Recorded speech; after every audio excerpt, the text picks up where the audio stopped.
السلام علیکم ناظرین، آپ کو خوش آمدید کہتے ہیں عید وفا میں۔ آج ہم ایک بار پھر سے آپ کے ساتھ وفا نبھانے آ گئے ہیں، عید کی خوشیوں کو دوبالا کرنے آ گئے ہیں، اور آج جو ہمارے ساتھ عید منانے آئے ہیں وہ بہت ہی خوبصورت مہمان ہیں۔ اس وقت سپریم کورٹ کے مایہ ناز ایڈوکیٹ ہیں وہ، اور سابق صدر رہے ہیں لاہور ہائی کورٹ بار کے ایسوسیشن کے، اور اس وقت ہم اگر یہ کہیں کہ وہ صدر ہیں اسلامک لائر موومنٹ کے، تو آپ سمجھ لیں کہ ان کی تعریف اس سے بھی زیادہ کی جا سکتی ہے۔ لیکن ہم سب سے پہلے آپ کو ان سے ملوائیں گے، پھر ہم یہ جانیں گے کہ ایک لائر کس طرح سے اپنی عید مناتا ہے، اور کس طرح سے ہم سمجھتے ہیں کہ ایک جو وکیل ہے اس کی عید ہم سے مختلف ہوتی ہے۔ اسد منظور بٹ صاحب، بہت شکریہ آپ کا، آپ کو پروگرام کے اندر ویلکم کرتے ہیں۔ آپ نے اپنی عید سے ہمیں ٹائم دیا ہے۔ ہمارے ذہن میں ایک یہ سوچ آتی ہے کہ وکیلوں کی عید شاید ہم سے ڈیفرنٹ ہوتی ہے، یا شاید وہ چیمبر میں ہی عید مناتے ہیں، تو آپ کی عید کیسے مختلف ہے؟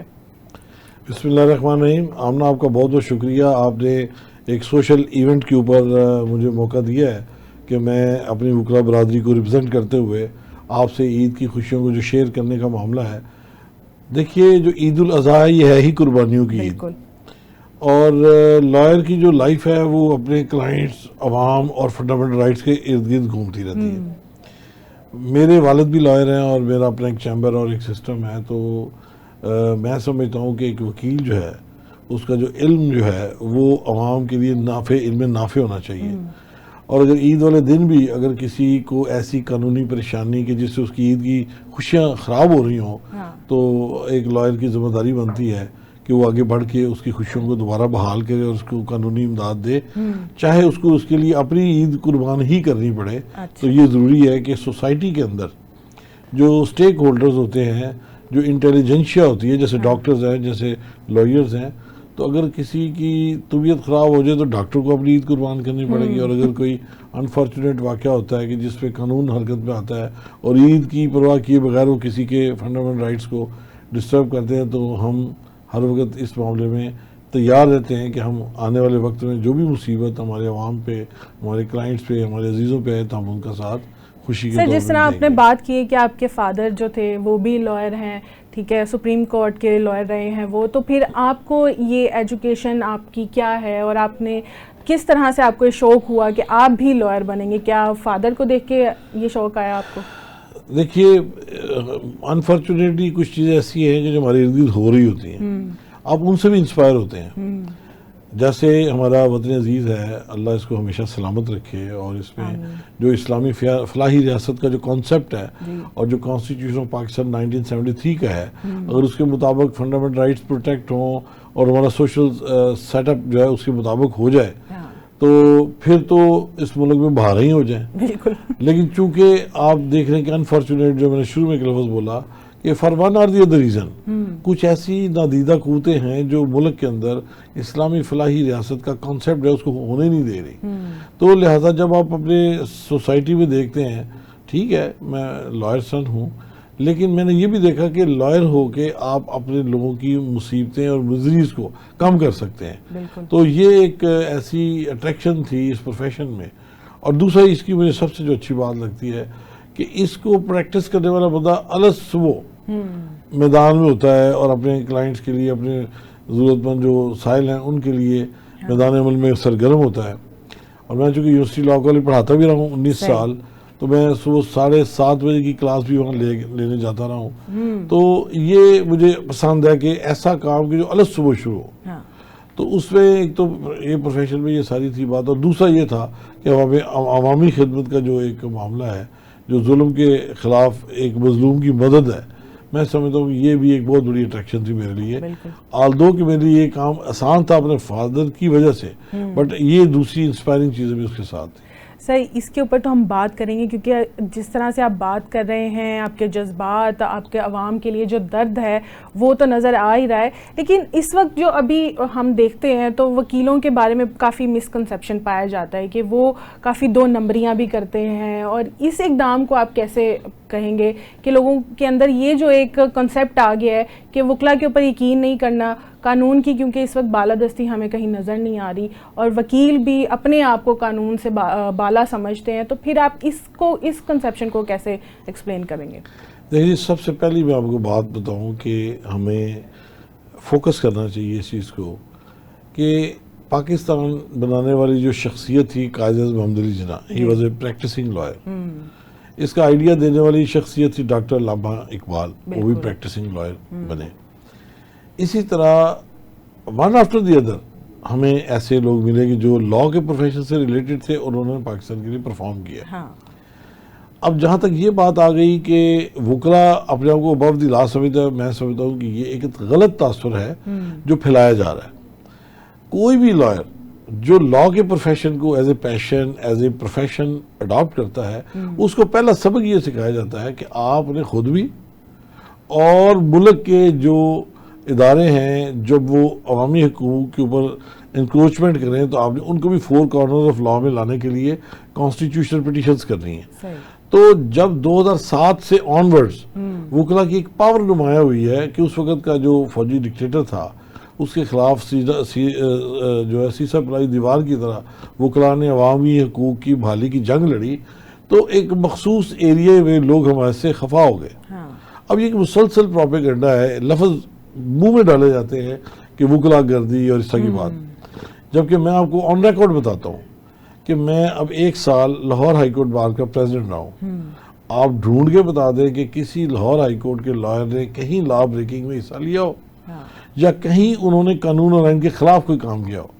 ہم نے اگر 26ویں آئینی ترمیم کے اوپر اپنا جو احتجاج بھی کیا ہے وہ بھی 4 کارنرز آف لا کے اندر کیا، اپنے ہاؤس بلا کے اپنے وکلا کو اکٹھا کر کے وہاں پہ اپنے سپیچز بھی کیے، اپنے ویو بھی دیا ہے اور گورنمنٹ کو ریکویسٹ بھی کیا ہے کہ ایٹ لیسٹ آپ کو ملک کے قانون کے ساتھ اس طرح نہیں کھیلنا چاہیے. بٹ کہیں بھی اس پوری ایجیٹیشن میں ہم نے کہیں قانون کو ہاتھ میں نہیں لیا، کہیں کوئی پتھر، کہیں کوئی لا سے ہٹتے ہوئی کوئی چیز ہے تو میں اوپن ہوں پوری عوام کے سامنے آپ کے میڈیا کے توسط سے کہ ایک پورے سال میں بھی ایسا دن نہیں ہے کہ جس دن ہم نے کوئی قانون کی خلاف ورزی کی ہو.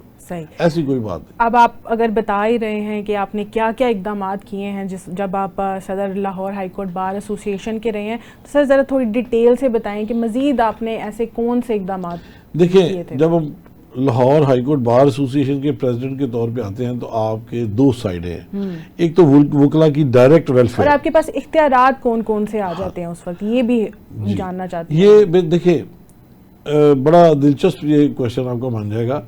جب کوئی پریزیڈنٹ الیکٹ ہوتا ہے تو وہ اپنے ڈائریکٹ ووٹرز کو، لائرز کو ڈائریکٹ جو فیسیلیٹیشن کر سکتا ہے اس کی ویلفیئر، لائر کی ویلفیئر، ایک تو وہ ہے. اور دوسرا ملک کے اندر عوامی فنڈامنٹل رائٹس کے جو معاملات ہیں اس کے اوپر. یہ 2 سائڈیں ہیں. تو جب میں الیکٹ ہو کے آیا تو ہمارے وکلا کی تقریباً 4 بلکہ 5 ان کی کینٹینز اور ان کی بارز ہیں جہاں پہ وہ بیٹھ کے اپنا ٹائم گزارتے ہیں جب وہ کورٹ سے فارغ ہوتے ہیں. تو وہاں جتنی وکلا کی صحت سے متعلقہ کھانے پینے کا معیار ہم نے چینج کیا، بہتر کیا، ان کی ساری کینٹینز نئی بنوا دی تاکہ کوئی وہاں پہ ان ہائیجینک کوئی چیز نہ ہو. دوسری بات یہ کہ ان کو رینوویٹ بھی کروا دیا. اور ہمارا جو کیانی حال ہے، جس طرح گوروں کے دور میں اس کا رینوویشن ریکوائرڈ تھی اس کو اس کے مطابق ڈالا.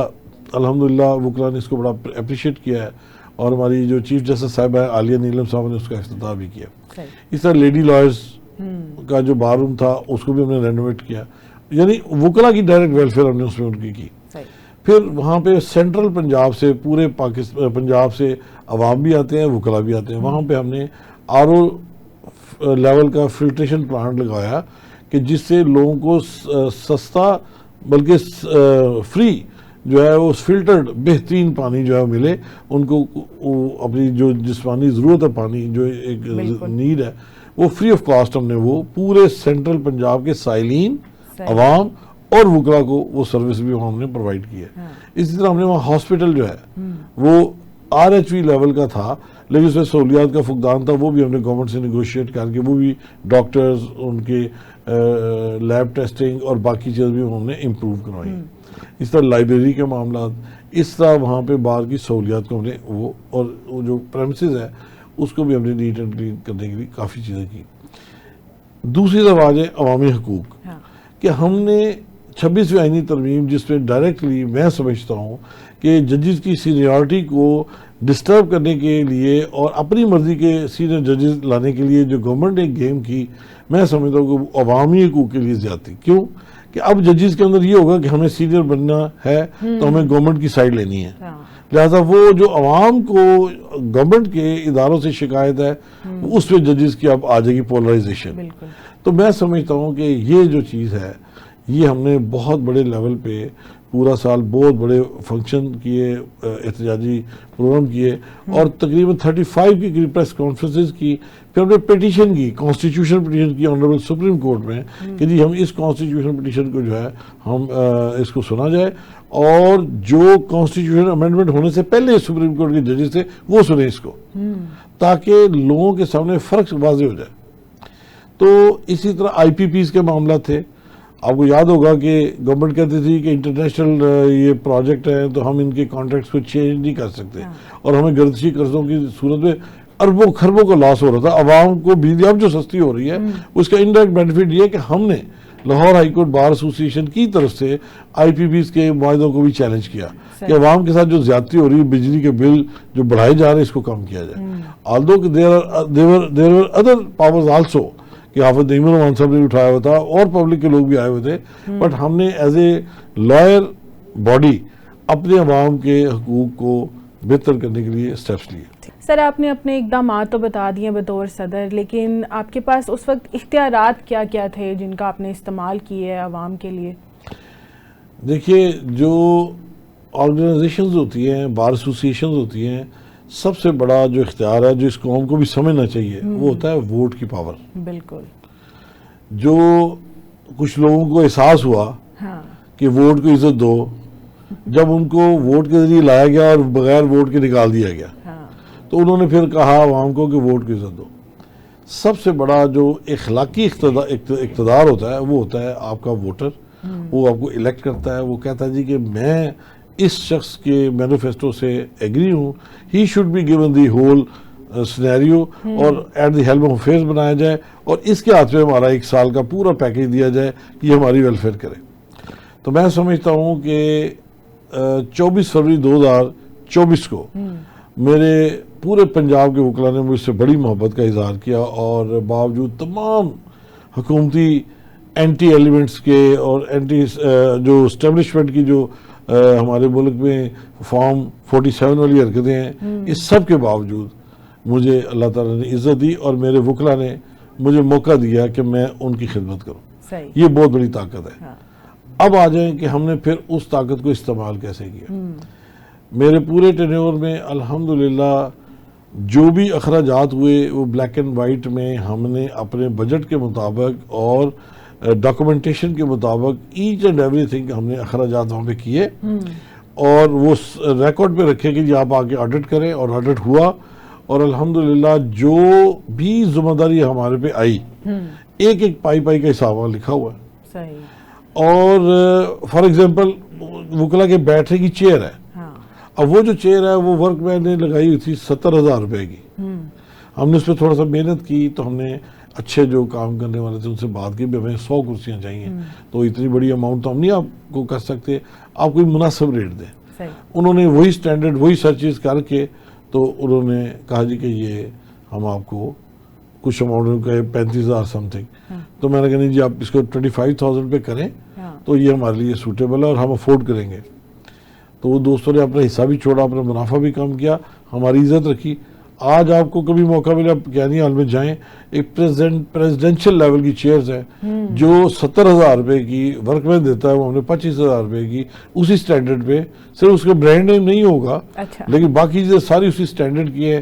اور آج وکلا وہاں پہ ہیلتھ کے اوپر کھا پی رہے ہیں تو ان کو اچھی چیزیں مل رہی ہیں، بیٹھنے کا انوائرمنٹ کا بہترین امپروو ہو گیا ہے، and they are happy about it. بالکل. اور جو ہمارے اختیارات اس طرح کے ہیں، بیسیکلی یہ اخلاقی پاور ہوتی ہے کہ جب آپ کوئی بات کہتے ہیں تو آپ کا ووٹر اس کو اونرشپ دیتا ہے.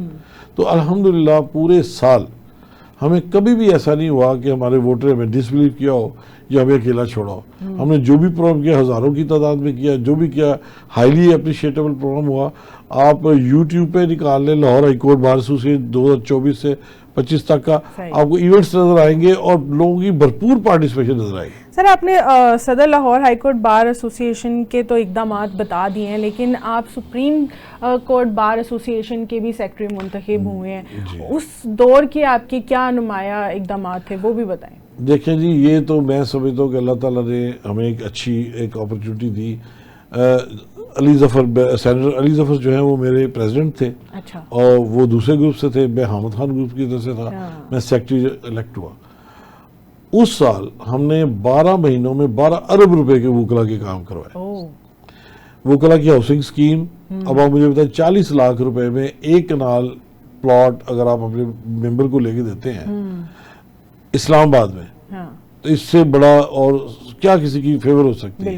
کیونکہ 40 لاکھ میں تو 5 مرلے کا پلاٹ ہی آتا، تو ایک کنال. تو اس وقت کے وکلا کی. پھر جو کوئٹہ میں شہید ہوئے تھے وکلا، آپ کو یاد ہے کہ ہاسپٹل میں 62 وکلا شہید ہوئے تھے. ہم نے 62 وکلا کے گھروں میں 1-1 کروڑ روپیہ گورنمنٹ سے امداد لے کے ان کی بیوہ جات کے گھر پہنچایا اور میک شور کیا کہ وہ پیسے ان کو ملے. بالکل. تو اسی طرح ہمارا ہاسٹل، ہمارا جو لائرز آتے پورے پاکستان سے، ان کو مہنگا ہوٹل نہ لینا پڑے، وکلا کی فیسلٹی میں ہے اس میں بھی ہم نے ان کو فیسیلیٹیٹ کیا. تو اس طرح بہت سارے پروجیکٹس ہم نے پورے پاکستان میں لائرز کے کیے، جس کی آلموسٹ اماؤنٹ 12 ارب روپے بنتی ہے.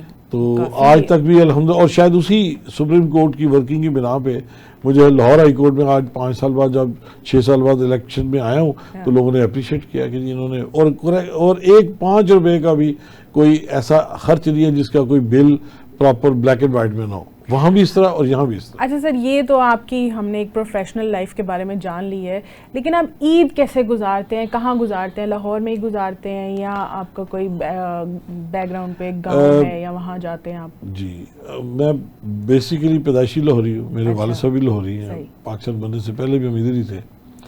تو ہمارے سارے عزیز و اقربا، دوست احباب زیادہ لاہور میں ہی ہیں، لیکن باہر بھی ہیں. لیکن زیادہ عید والا دن جو ہے ہم اپنے شہر میں ہی گزارتے ہیں. اور پہلا دن تو جیسے نارملی اب اللہ تعالیٰ توفیق دیتا ہے تو ہم قربانی کرتے ہیں. اور پہلا دن چونکہ اب میری بیٹی کی بھی شادی ہوگی تو ان کے سسرال اور باقی لوگوں نے بھی آنا ہوتا ہے، تو پہلا دن تو اپنے گھر میں ہی مہمانوں کو وہ سارا معاملہ کرتے ہیں. بہن بھائی جو باقی شادی شدہ ہیں وہ فیملیز بھی آ جاتی ہیں. پھر اگلے دن اس دن دوپہر کو کچھ دوستوں کے گھروں میں بھی گوشت وغیرہ دینے جاتے ہیں. اگلے دن پھر ہم دوستوں کے پاس، اور وہ سارا پھر اس طرح ہوتا ہے. باقی یہ ہے کہ سسرال والے دن کب جاتے ہیں؟ اب سسرال ہمارا اتنا پرانا ہو گیا کہ سسرال مرج ہو گیا، کیونکہ بیسیکلی انفارچونیٹلی میرے ساس و سسر فوت ہو چکے ہیں. تو میری شادی چونکہ میری فیملی میں ہوئی، تو اب میری جو وائف ہے بیسیکلی وہ میری خالہ کی بیٹی بھی ہے. اور ماشاءاللہ میں سمجھوں گا کہ میری جو بہت ساری پروفیشنل ورکنگ میں جو سہولت مجھے دی ہے وہ میری وائف نے. میری ماں نے بھی دی، وہ فوت ہو گئی پچھلے سال. میری وائف نے بھی میرا ساتھ دیا ہے. تو بہت سارے کام میں مردوں کے پیچھے عورتوں کا رول ہوتا ہے، بالکل ہے، تو شک والی بات یہ بالکل آپ نے مثال صحیح دی ہے. چلیں اب آپ کی بیگم کے حوالے سے ہم ذرا یہ پوچھ لیتے ہیں کہ باہر تو کورٹ کے اندر بھی آپ جج کے سامنے کھڑے ہیں، آپ نے اپنے دلائل دینے ہیں، اپنے آپ کو منوانا ہے، لیکن گھر میں دلائل دیتے ہوئے ڈر لگتا ہے یا کہتے ہیں کہ ٹھیک ہے جو اگلے جج نے کہہ دیا بس اسی کو مانے ہم؟ اچھا، یہ بڑی خوبصورت بات ہے. یہ ڈویژن آف ورک ہے، اٹس اے کوآپریشن. تو گھر کی جورسڈکشن بیگم کے ہاتھ میں اور باہر کی جورسڈکشن میرے ہاتھ میں. تو انٹرفیئرنس بہت کم ہم کرتے ہیں. اور میں تو خوش قسمت ہوں کہ میری بیگم بہت زیادہ بولتی بھی نہیں ہے. اچھا. شی از اولڈ راوین، وہ رول آف آنر ہولڈر بھی ہیں وہاں سے.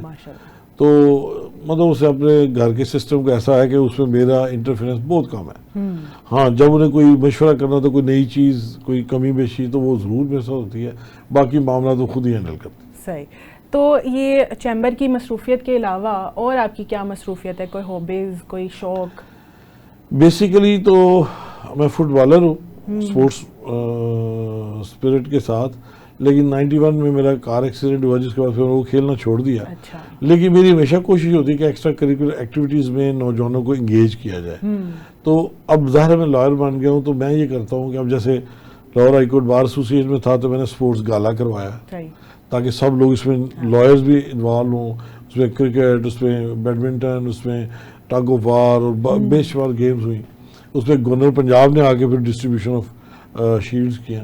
تو اسی طرح لائرز کے ہوتے ہوئے چونکہ میں نام سے بٹ بھی ہوں تو پھر یہ ہوتا ہے کہ جب کھیلنے کا ٹائم نہ ملے تو خوراک کی طرف توجہ ہو جاتی ہے. تو جب بھی کوئی موقع ملتا ہے کوشش کرتے ہیں کہ ایک اچھا انوائرمنٹ ہو کہ اپنے کولیگز کے ساتھ، اپنے ایسوسیٹس کے ساتھ مل کے جو بھی ایک انٹرٹینمنٹ ہو سکتی ہے پازیٹیو سینس میں وہ ہم کرتے ہیں. جی صحیح.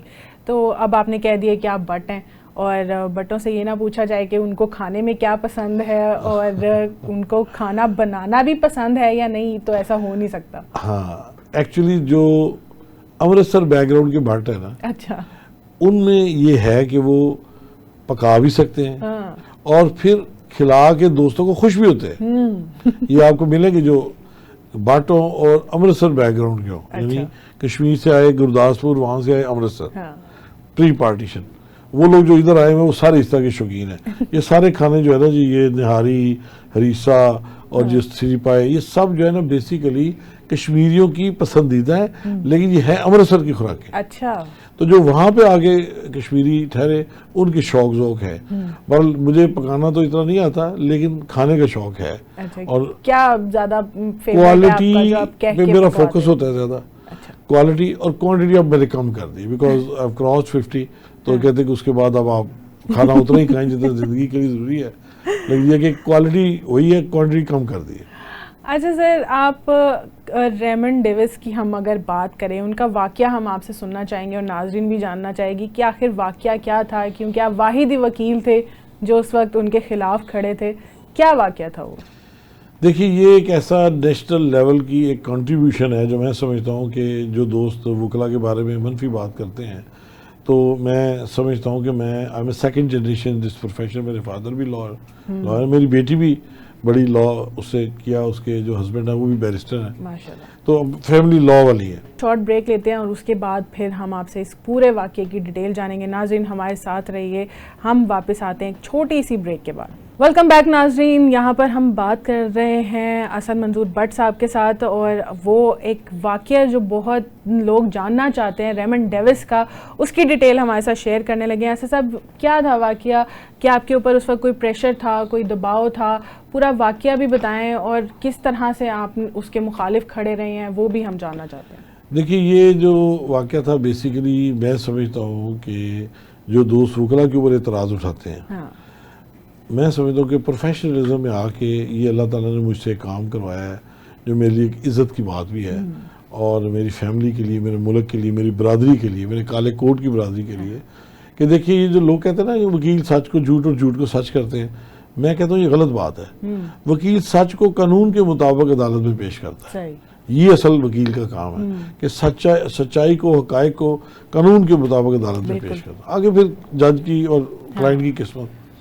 تو ریمنڈ ڈیوس ایک ایسا شخص تھا جو ہمارے ریکارڈ کے مطابق جو ہمیں ملا اس کیس میں، وہ بلیک واٹرز کا ایک کرندہ تھا اور سابقہ امریکن فوجی تھا، اور وہ دہشت گردی کے معاملات کو اور دیگر ایجنسی اور وہ جو ہوتا ہے کنسپائریسیز اس کے کاموں کا ایکسپرٹ تھا.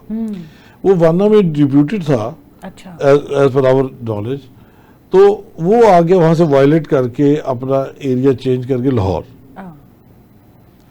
تو لاہور میں وہ اپنے مقاصد میں لگا ہوا تھا. تو جو رپورٹڈ ہمیں پتہ چلا کہ اس کے ذہن میں تھا کہ چونکہ میں نے وائلیٹ کیا ہے تو لہذا وہ مینٹلی یہ تھا کہ شاید مجھے کوئی ISI کی طرف سے، خفیہ ایجنسی کی طرف سے کوئی روکنے کی یا ہٹ کرنے کی کوئی ایفرٹ نہ ہو. اچھا.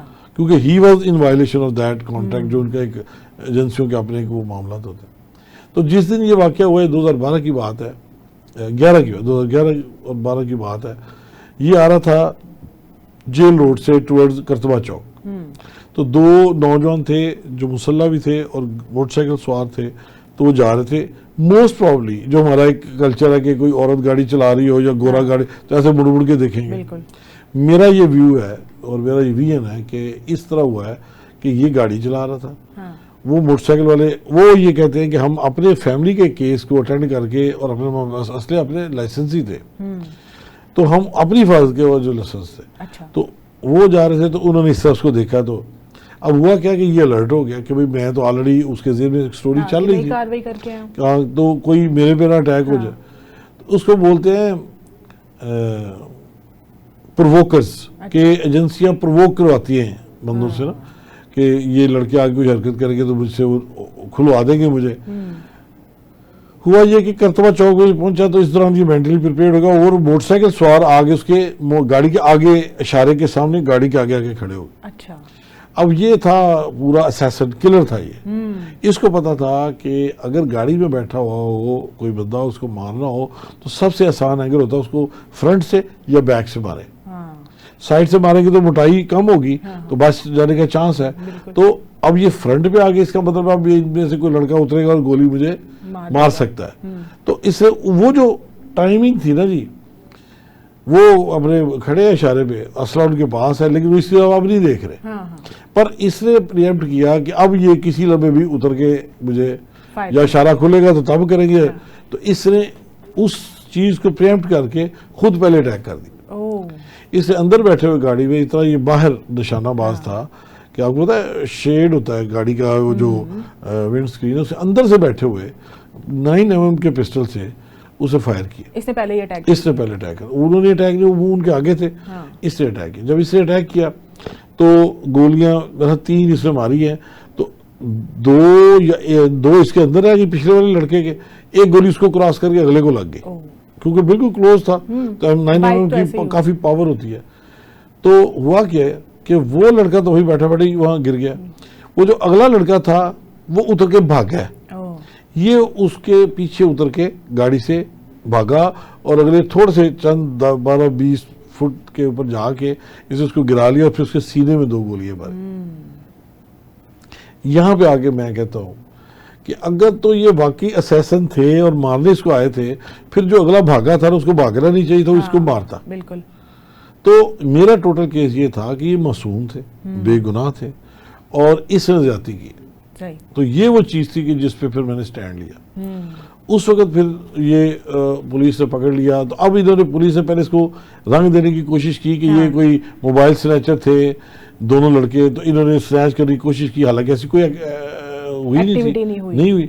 تو یہ ان کا خیال تھا کہ چونکہ انٹرنیشنل معاملات ہیں تو ہو سکتا ہے ہمیں چھوڑنا ہی پڑ جائے، تو ہم اپنے ہی بندوں کو چوٹ کے کر کے تو ان کو ختم کرو، اس کو کمپلین بنا کے نکال دیں. وہ پھر جب پبلک میں یہ بات چلی گئی کہ بھئی اصل واقعہ تو یوں ہے، اس سے باہر نکل کے مارا اس کو، تو اس پہ آ کے پھر گورنمنٹ اس کو مینیپولیٹ نہیں کر سکی. تو پھر وہ واقعہ اس طرح ہوا کہ ان کے گھر کی طرف سے کمپلینٹ مان کے پھر اس کے اوپر دونوں کا مرڈر کیس پڑ گیا. اب جب یہ ہو گیا تو وکلا تنظیموں نے بھی بڑا یعنی سٹینڈ لیا.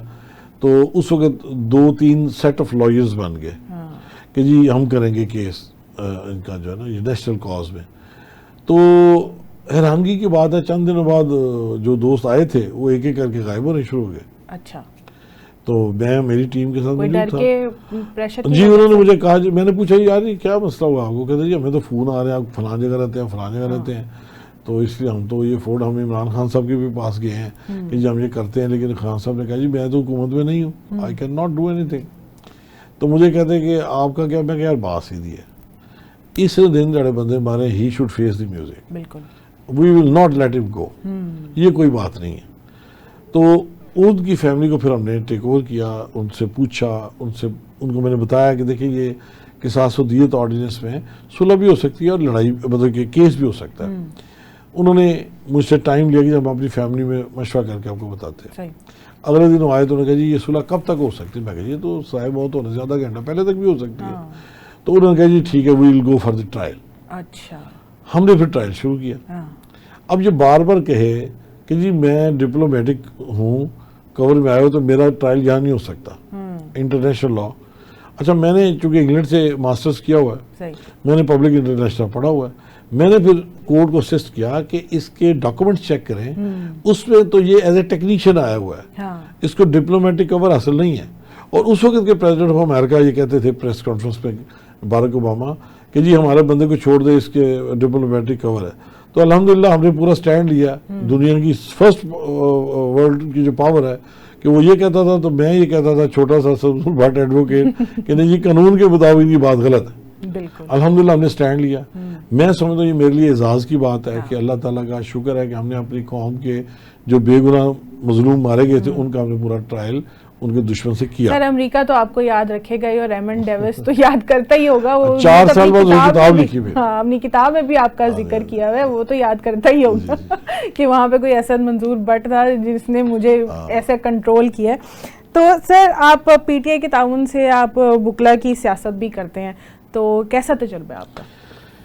دیکھیے یہ ایک بڑی دلچسپ بات ہے.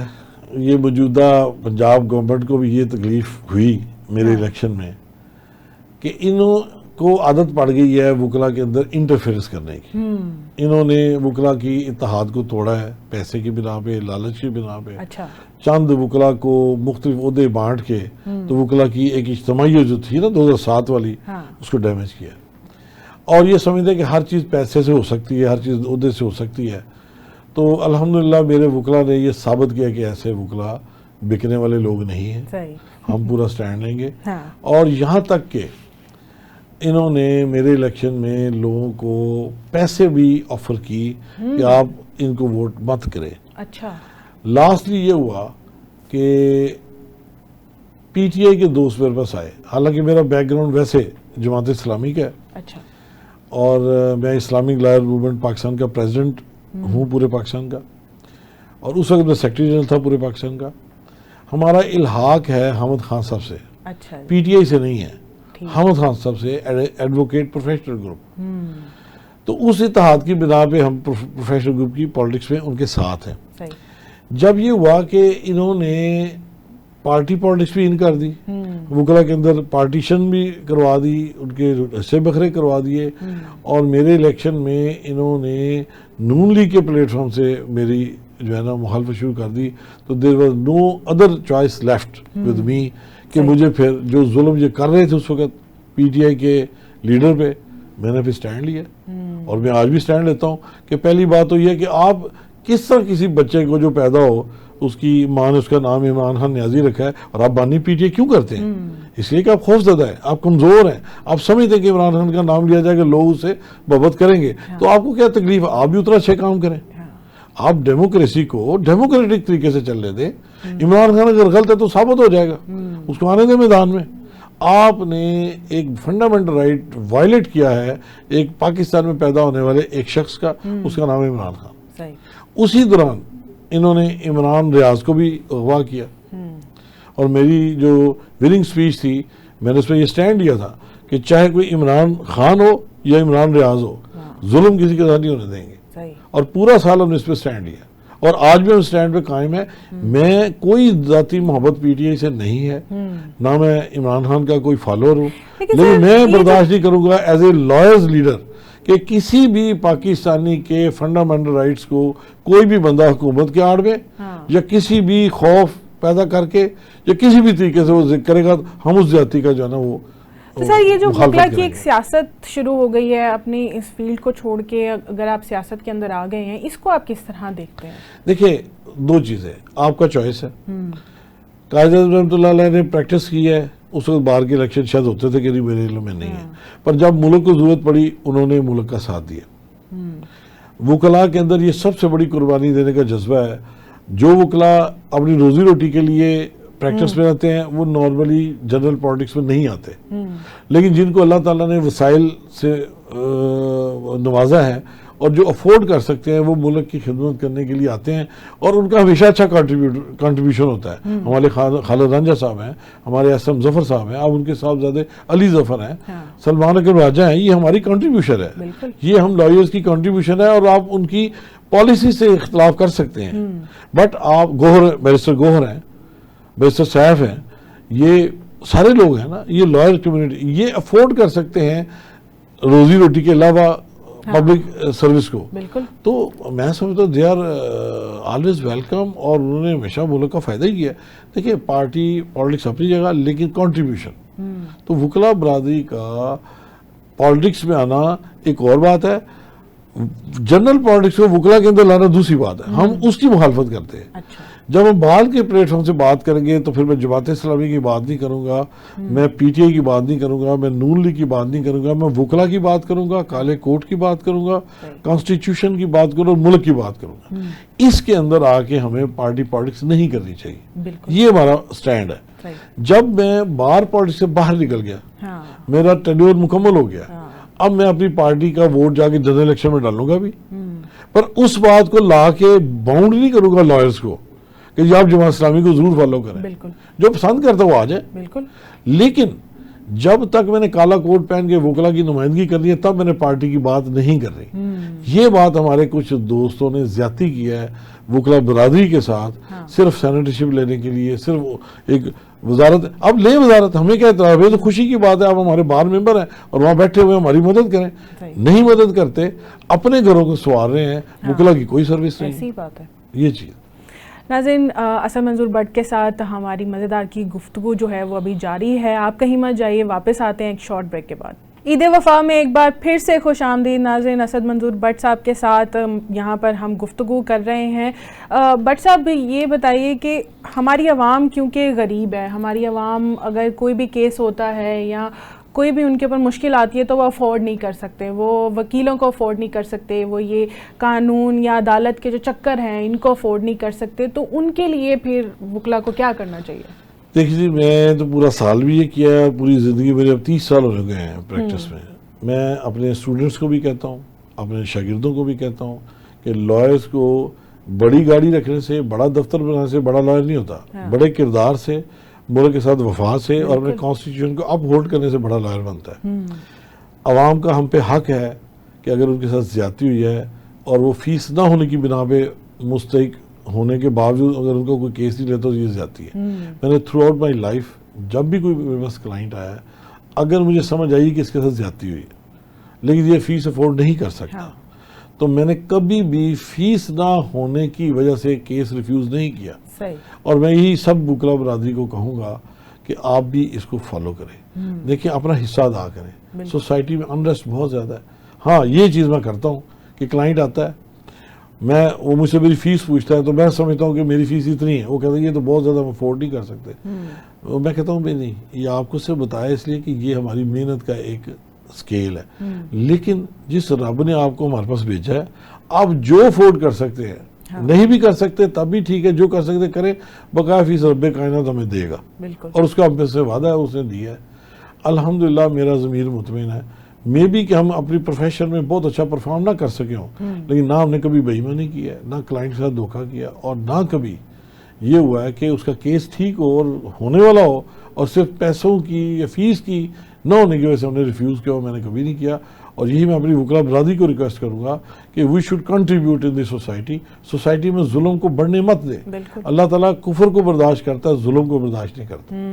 ایسا ہی ہے, کفر کو برداشت کیا جا سکتا ہے لیکن ظلم کی کوئی بھی معافی نہیں ہے, نہ ہی اس کو معاف کیا جاتا ہے. سر, پروگرام کا وقت ختم ہونے کی طرف جا رہا ہے. عید ہے کیونکہ آج, اور اگر آپ سے ہم یہ نہ پوچھیں کہ کیا آپ اگر سسرال جاتے ہیں, کہیں پر جاتے ہیں, تو کیا آپ اپنے ان وکیل کے ہی کورٹ میں جاتے ہیں, یا کوئی شاپنگ بھی آپ کرتے ہیں, بیگم آپ کی کوئی شاپنگ بھی کر کے دیتی ہیں, یا آپ نماز اگر عید کی پڑھنے جاتے ہیں تو وہ بھی وکیل کے ہی ایڈریس میں چلے جاتے ہیں, کوئی شلوار قمیض, کیا پسند ہے آپ کو؟ اصل میں بات یہ ہے کہ آپ نے انٹرویو کے لیے بلایا تو آپ کو وی این کے لیے لائر کا کوٹ نظر آنا آسانی مہیا ہو رہی تھی, اس لیے ہم نے پہنا ہے.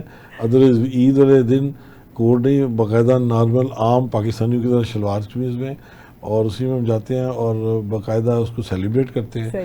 اللہ تعالیٰ موقع دے, کسی کو تکلیف نہ آئے, تو اگر آئے گی تو پھر ہم کالا کوٹ پہن بھی لیں گے, تو یعنی عید والے دن بھی, تاکہ اس کے رائٹس کو پروٹیکٹ کیا جائے. ادروائز نہیں, نارمل سادہ. کالا کوٹ تو آپ کی شان ہے, اس کے بغیر تو چلا ہی نہیں جا سکتا. اچھا سر, آخری سوال کیونکہ پروگرام ختم ہو رہا ہے, تو سر اپنی عوام کو آپ کیا میسج دیں گے, اپنے وکلا کو کیا میسج دیں گے, اور اس کے علاوہ جو قانون کو اپنے ہاتھ میں لیتے ہیں, جو سمجھتے ہیں کہ ہم یہ چیزیں افورڈ نہیں کر سکتے, ہم نہیں عدالتوں میں جا سکتے, تو ہم خود ہی جو ہے فیصلہ کر لیں, کچھ بھی ہوا ہے, چاہے کسی نے بھی ہمارے ساتھ زیادتی کی ہے, ہم خود ہی اس کا فیصلہ کر لیتے ہیں, ان کو آپ کیا میسج دیں گے؟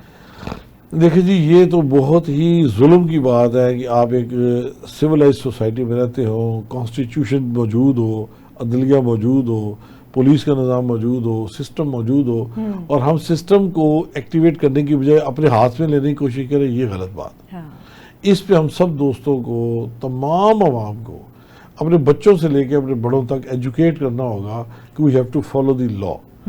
لا کے بغیر پھر آپ کوئی چیز نہیں کر سکتے۔ ایون گھر کے اندر بھی آپ والدین کا بنایا ہوا فارمولا، اس کا اصول، اس کا قانون اگر امپلیمنٹ نہیں کریں گے تو وہ گھر گھر نہیں رہے گا۔ بالکل ایسا ہی ہے۔ تو بڑوں کا، چھوٹوں کا جو سٹیٹس بنتا ہے لا میں، وہ اس کے مطابق اپنے رائٹس کو انجوائے کریں اور دوسروں کے حقوق ادا کریں۔